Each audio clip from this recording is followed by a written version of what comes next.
Bonjour à tous et toutes, bienvenue sur Nutrition et Bien-être. Je me présente, je m'appelle Marie-Amélie, je suis docteur en sciences, diplômée en nutrition et nutrithérapie, en cours de formation en développement personnel, afin de mieux vous accompagner au cours effectivement de votre chemin vers le bien-être, une meilleure vitalité et surtout une vie en harmonie. Alors aujourd'hui, je voulais plus particulièrement vous parler de croyances autour du surpoids et de l'obésité. Alors, croyances pour certaines qui sont vraiment très fortement ancrées dans notre société et qui malheureusement détruisent le moral ainsi que la confiance en soi des personnes qui souffrent de surpoids ou d'obésité. Alors, la première des croyances, c'est de croire qu'une personne en surpoids ou en obésité mange trop et que effectivement son assiette est énorme par rapport à des assiettes normales. Il n'en est en général aucunement le cas. Et non, le surpoids et l'obésité n'est pas forcément dû à une augmentation du nombre de calories dans l'assiette. Donc ça, c'est effectivement la première croyance. Alors, la deuxième croyance également, c'est de dire que fatalement, quelqu'un qui est en surpoids ou en obésité est en mauvaise santé. Il n'en est rien. Il existe des personnes en surpoids qui sont en très bonne santé et qui ont effectivement des analyses qui permettent de démontrer qu'elles le sont. Alors, évidemment, je ne suis pas en train de faire l'apologie du surpoids ou de l'obésité, que du contraire. On sait effectivement qu'en général, à un moment, à terme, c'est délétère pour la santé. Alors, pourquoi effectivement l'on est en surpoids ou en obésité? Outre le fait que, effectivement, éventuellement, ça peut être une question de calories dans l'assiette, mais croire que c'est systématiquement le cas est tout à fait faux. Alors, une des premières raisons est un déséquilibre hormonal. Un déséquilibre hormonal au niveau de la thyroïde. Si vous souffrez d'une hypothyroïdie, l'ensemble de votre métabolisme est alors à ce moment-là mis au ralenti, et donc vous prenez du poids, vous grossissez, même en ne changeant rien à votre régime alimentaire. Première cause. Deuxième cause également qui est liée aux hormones, c'est l'insuline. Donc l'insuline, hormone qui est utilisée pour effectivement métaboliser le sucre, mais également les graisses.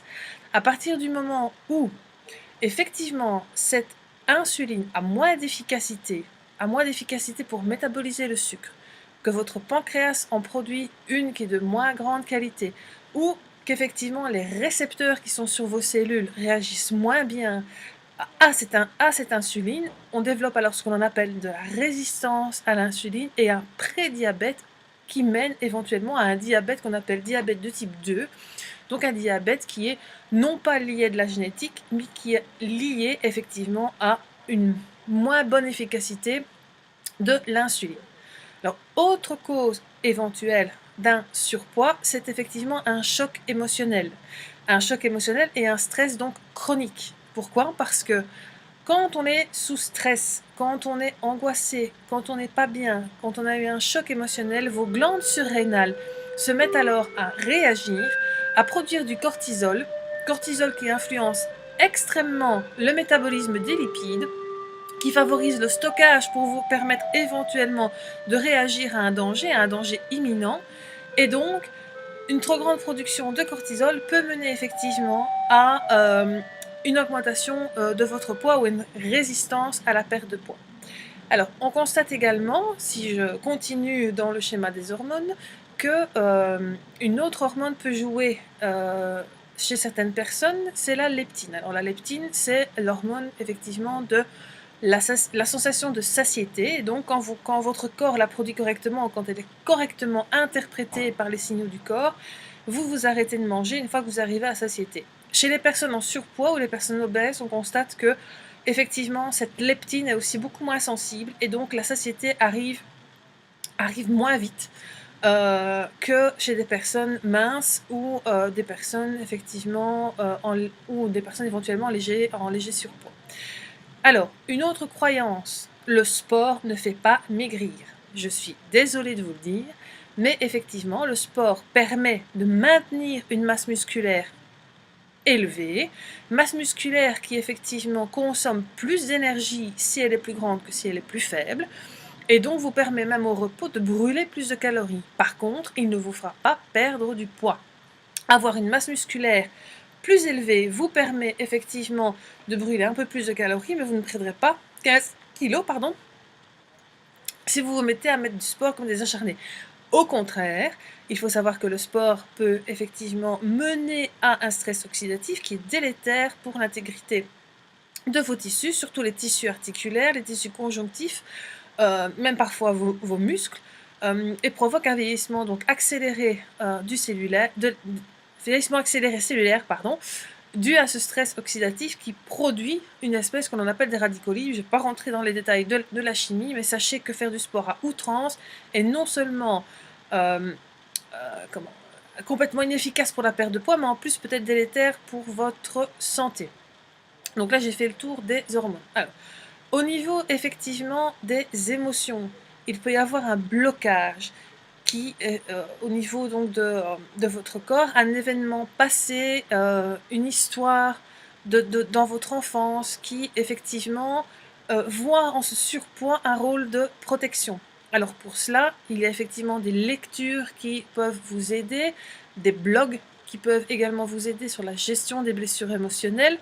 Je vous mettrai les références en bas de cette vidéo si vous voulez y aller et effectivement faire un travail sur vous au niveau des blessures émotionnelles, mais sachez que les émotions refoulées, les émotions non assumées, les émotions non interprétées peuvent très facilement être délétères par rapport notamment à la perte de poids et à un certain type de blessure émotionnelle. Alors, autre chose également comme croyance, c'est que toutes les calories ne se valent pas et que même si effectivement vous croyez manger éventuellement sainement, il se peut que vous ne le faites pas. Alors, pour retrouver des bases d'une alimentation saine, je vous invite à aller voir justement ma vidéo sur comment manger sainement, mais également à éventuellement être suivi par quelqu'un, diététicien, nutritionniste, naturopathe, qui vous permettra, si vous ne vous y retrouvez pas, de rétablir un bon équilibre dans votre assiette. Alors, autre cause également d'un surpoids, ça peut être une dysbiose intestinale. Alors, effectivement, on vous dit souvent que les intestins sont notre deuxième cerveau, qu'ils sont le siège de notre immunité, le siège aussi de la production d'hormones de l'humeur, mais ils sont également évidemment le siège d'une étape cruciale de notre digestion.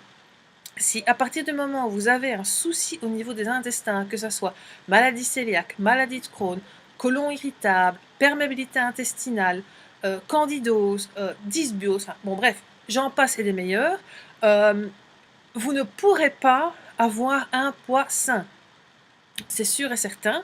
C'est démontré que vous soyez trop maigre ou que vous soyez effectivement en surpoids. À partir du moment où la santé de vos intestins n'est pas idéale, vous ne pourrez pas atteindre un poids de santé qui n'est pas forcément, donc un poids d'équilibre, qui n'est pas forcément le poids que vous rêvez. Donc ça, effectivement, il faut pouvoir également aussi l'accepter.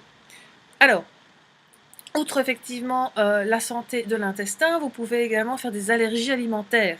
C'est-à-dire qu'à partir du moment, par exemple, où vous êtes allergique au gluten, si vous êtes allergique au lait ou allergique à un autre type d'aliment, effectivement, là, le corps réagit de manière inflammatoire et cet état donc d'inflammation constante ne vous permet pas de perdre du poids. On dit d'ailleurs souvent maintenant, vu de récentes études, que le surpoids et l'obésité est une maladie inflammatoire. Donc la première chose à traiter, c'est effectivement l'inflammation en ayant une alimentation de type paléo ou de type signalé, donc une alimentation hypotoxique, donc avec énormément de bonnes protéines, protéines maigres, et, des légumes, également des fruits, des légumes sous différentes formes, crus, cuits, etc., mais avec une cuisson évidemment contrôlée, et également des bonnes graisses. C'est extrêmement important de réduire également le sucre, mais d'apporter des bonnes graisses pour que votre métabolisme puisse fonctionner de manière optimale.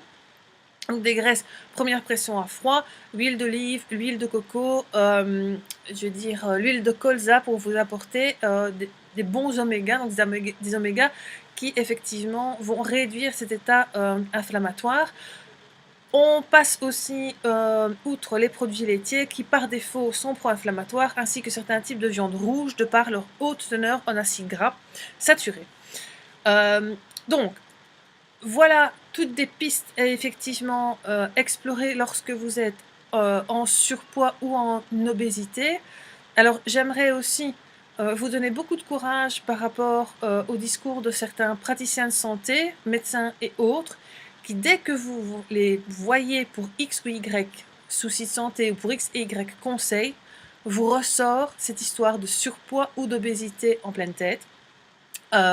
C'est pas très agréable, ça fait vraiment, ça rajoute effectivement à de la culpabilité, et ça, c'était aussi quelque chose dont je voulais absolument insister.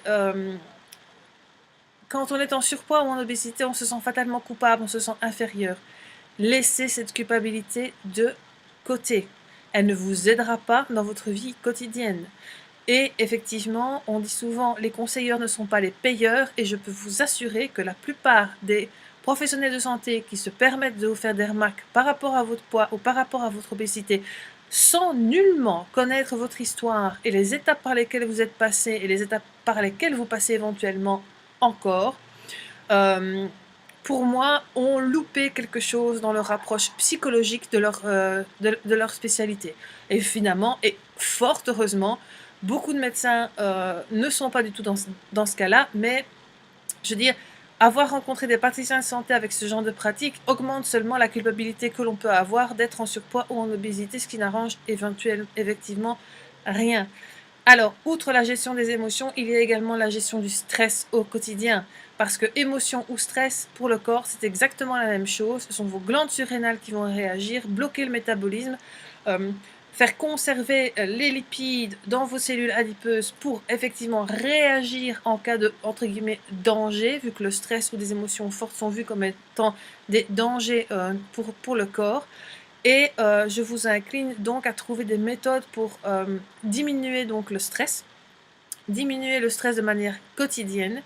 Alors, c'est s'oxygéner, c'est aller faire une balade le soir, c'est écouter de la musique douce, c'est prendre un bain, c'est se faire un massage, c'est se changer les idées par X et Y moyens, c'est pouvoir relativiser les choses qui nous arrivent, enfin, plein de diverses pistes qui peuvent effectivement vous aider non seulement dans votre gestion de stress et donc à relâcher la pression, mais également peuvent vous aider dans votre gestion du poids au quotidien. Alors j'espère que cette vidéo vous aura été utile, et moi je vous dis à très bientôt pour une prochaine vidéo.